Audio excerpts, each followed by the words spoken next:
Bible word of the day. Bible people. Boaz. Kinsman redeemer, husband of Ruth. Let's discuss about Boaz.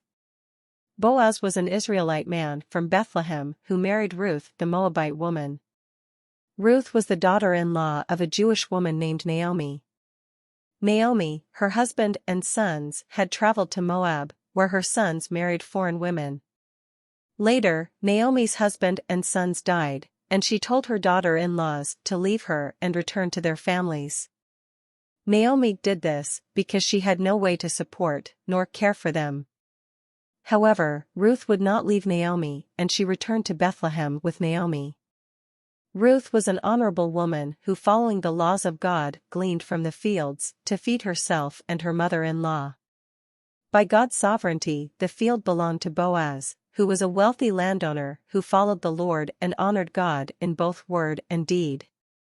He was also a kinsman of Naomi, and therefore, based on God's law, Boaz had the right to marry Ruth and support her if he so chose to. As the story progresses, Boaz married Ruth and extended the right of Levite marriage, which allowed their son to carry on her deceased husband's name and inheritance.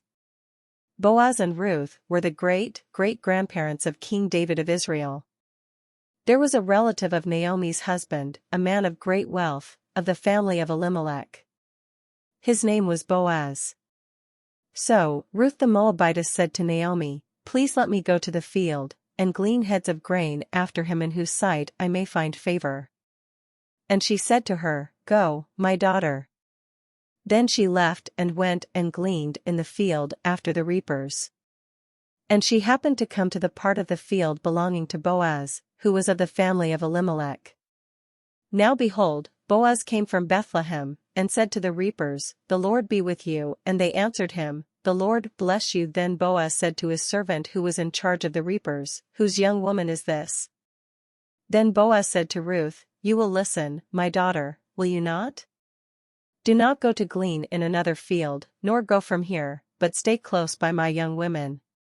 Let your eyes be on the field which they reap and go after them. Have I not commanded the young men not to touch you? And when you are thirsty, go to the vessels and drink from what the young men have drawn." So she fell on her face, bowed down to the ground, and said to him, "Why have I found favor in your eyes, that you should take notice of me, since I am a foreigner?" And Boaz answered and said to her, "It has been fully reported to me, all that you have done for your mother-in-law since the death of your husband, and how you have left your father and your mother and the land of your birth and have come to a people whom you did not know before." Ruth 2 verses 1 to 11.